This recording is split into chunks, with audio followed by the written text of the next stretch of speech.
Hello everyone, आप सभी को फिर से आज एक नए वीडियो में स्वागत है।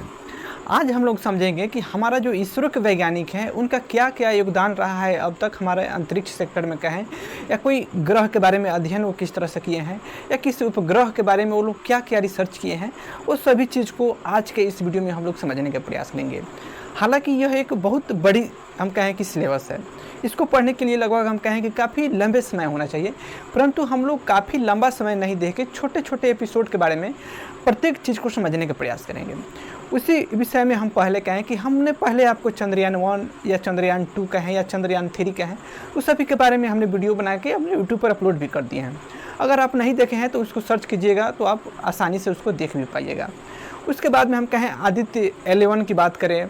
चाहे हम कहें आर्यभट्ट की बात करें, इस सभी चीज़ के हम चर्चा पहले कर चुके हैं। इसके अलावा भी अगर हम बात करें तो हमारे वैज्ञानिकों ने बहुत सारे अपना योगदान दिया है अंतरिक्ष के सेक्टर में, या हम कहें दूसरे ग्रह के अध्ययन के बारे में कहें, या नए नए टेक्नोलॉजी आप देखते हैं, इसमें हमारे भी देश के बहुत सारा वैज्ञानिकों का काफ़ी हद तक इनका योगदान रहा है।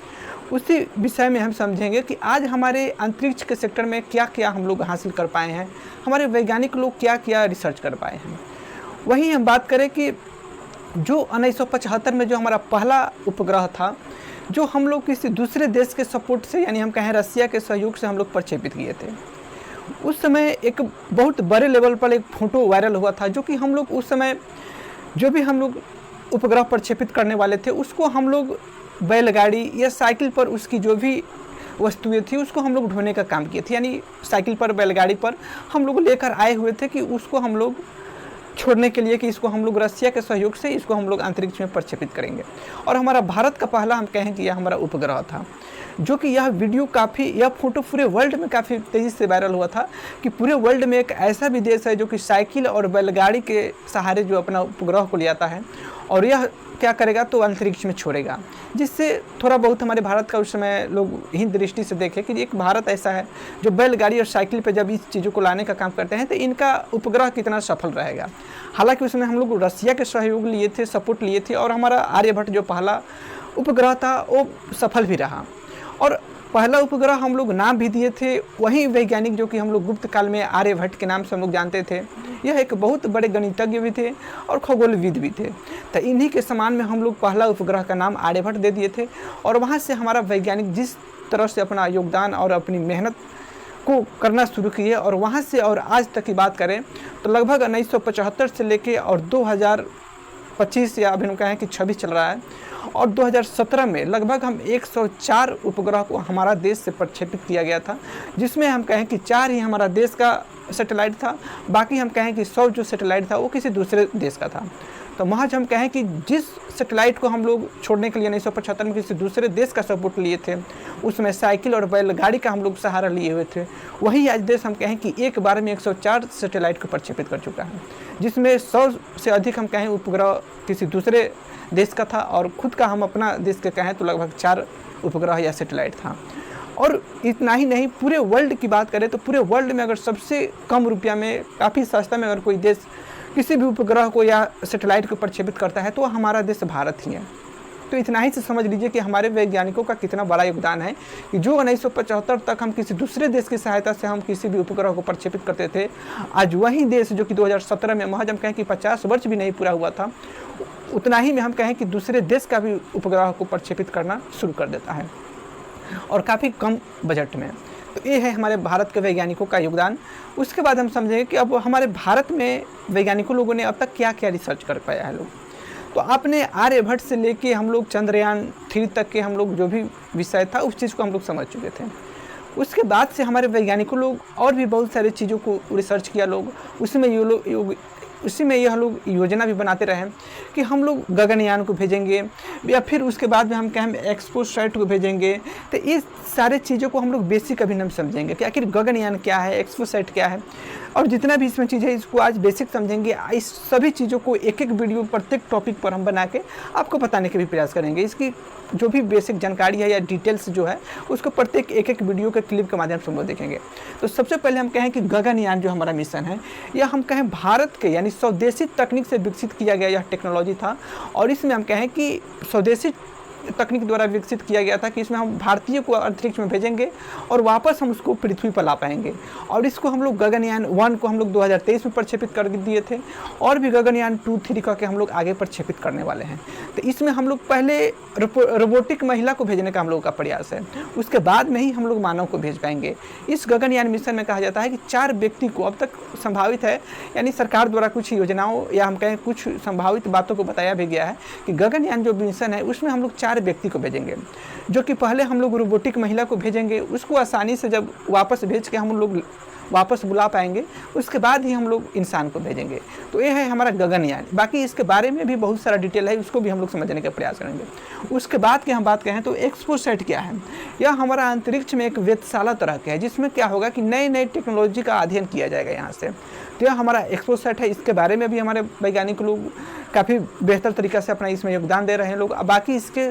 और भी बहुत सारी जानकारी है, उसको भी हम लोग समझने का प्रयास करेंगे। उसके बाद में अगर हम लोग देखें तो निसार, जो कि हम कहें इसरो और नासा द्वारा यह विकसित किया गया है।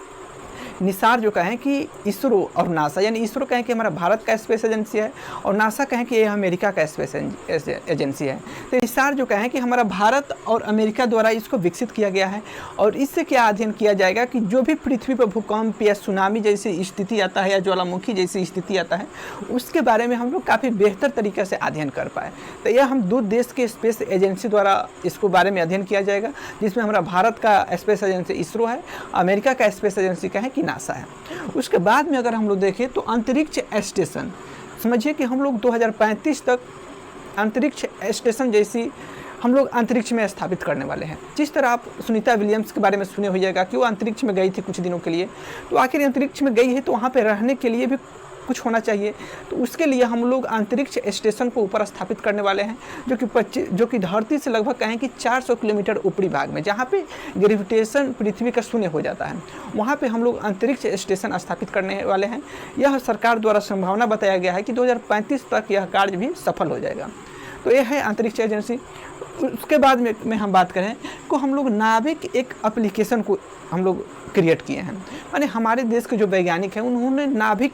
एक हम कहें कि सैटेलाइट को बनाया है, जिसमें क्या होता है कि अभी हम जो लोग मैप का पता लगाते हैं या किसी भी लोकेशन को हम लोग यूज करते हैं तो उसको हम लोग अमेरिका द्वारा बनाया गया जो GPS है उसी का हम लोग सहारा लेते हैं। तो यहाँ पे हमारे वैज्ञानिक या हमारे देश के जो प्रधानमंत्री है इनका कहना है कि हो सकता है फ्यूचर में किसी भी तरह के अगर अमेरिका से हो या किसी भी देश से अगर आनामनी या किसी भी तरह का मतभेद होता है तो उसके अलावा वो लोग इस डाटा को गलत यूज कर लेंगे। तो उस गलत डाटा को यूज ना करके हमारा खुद का अगर देश का एक सैटेलाइट होगा जिससे हम लोग खुद पूरे भारतवासी उसको यूज करेंगे और हमारा जो लोकेशन या जो भी चीज़ है उसको काफ़ी सेफ और सुरक्षित रखेंगे। तो यह जस्ट हम कहें कि जिस तरह GPS वर्क करता है जो अमेरिका का है उसी तरह हमारा नाविक वर्क करेगा आने वाले दिनों में। तो यह हमारा भारत का स्वदेशी हम कहें कि यह तकनीक है। उसके बाद की अगर बात कहें तो मोम जो कहें यह हमारा मंगलयान से मंगल ग्रह से संबंधित है, यानी हम लोग मंगल ग्रह के बारे में भी हम लोग अध्ययन करना चाहते हैं, जो कि हमारे इसरो द्वारा यह काफ़ी हद तक प्रयास इसमें किया जाता है। जो कि हम कहें कि मोम्स का मतलब क्या आता है, मार्स ऑर्बिट्स मिशन, यानी मंगलयान 1 को जो हम लोग 2013 में प्रक्षेपित किए थे, जिसमें हम लोग ऑर्बिटल को भेजे थे,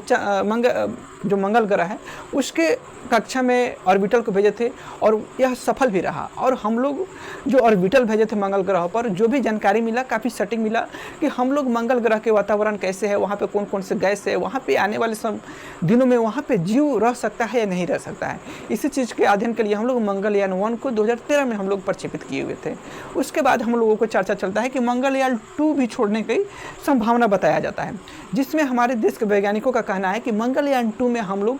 जो भी ऑर्बिटल हो या लैंडर हो या रोवर हो, इन तीनों चीज़ों को भेजने का प्रयास किया जाता है, जो कि यह मंगलयान 2 में होगा। हालांकि इसका किसी भी तरह का भी डेट नहीं दिया गया है कि यह कब प्रक्षेपित किया जाएगा, परंतु ये जब भी प्रक्षेपित किया जाएगा उसमें इस चीज़ को जिक्र किया गया है कि जो हम मंगलयान में सिर्फ ऑर्बिटल को भेजे थे जो कि मंगल ग्रह के अध्ययन के लिए, तो अब हम मंगल ग्रह के अध्ययन के लिए हम लोग ऑर्बिटल भी भेजेंगे, लैंडर भी भेजेंगे और हम कहें कि रोवर भी भेजेंगे। तीनों चीज़ों को भेजेंगे मंगल ग्रह के अध्ययन के लिए और काफ़ी बेहतर तरीके से हम लोग मंगल ग्रह के अध्ययन कर पाएंगे। हालांकि इसका बहुत सारा डिटेल्स भी जानना है तो उसको हम लोग दूसरे वीडियो में समझने का प्रयास करेंगे। उसके बाद के हम लोग टॉपिक देखें तो हम लोग शुक्र ग्रह के अध्ययन के लिए भी हम लोग प्रक्षेपित किए हैं। हालांकि अभी प्रक्षेपित हम लोग नहीं किए हैं। आने वाले दिनों में शुक्र ग्रह के अध्ययन के लिए हम लोग शुक्रयान 1 की बात करें, जिसमें हम लोग ऑर्बिटल सिर्फ भेजकर वहाँ की स्थिति को हम लोग पता करने वाले हैं। शुक्रयान 1 हालांकि पहले भी हो सकता है, परंतु कोरोना जैसी स्थिति आ जाने से इसमें थोड़ा डिले हो गया। हालांकि अभी भी इसका डेट कोई कंफर्म नहीं किया गया है। अभी संभावित है कि हो सकता है आने वाले दिन में हम लोग शुक्रयान 1 करके यान को भेजेंगे और शुक्र ग्रह के बारे में हम लोग काफ़ी बेसिक जानकारी को इकट्ठा कर पाएंगे। उसके बाद की बात करें तो लोपेक्स क्या होता है, जिसका पूरा हम नाम पहले कहें तो लॉन्चर पोलर एक्सप्लोरेशन और मिशन। यह क्या है कि 2 देश का स्पेस एजेंसी है, जिसमें एक कहें कि जापान का स्पेस एजेंसी है जक्सा, उसके बाद अमेरिका अपना देश का जो भारत का स्पेस एजेंसी है इसका हम नाम कहें इसरो,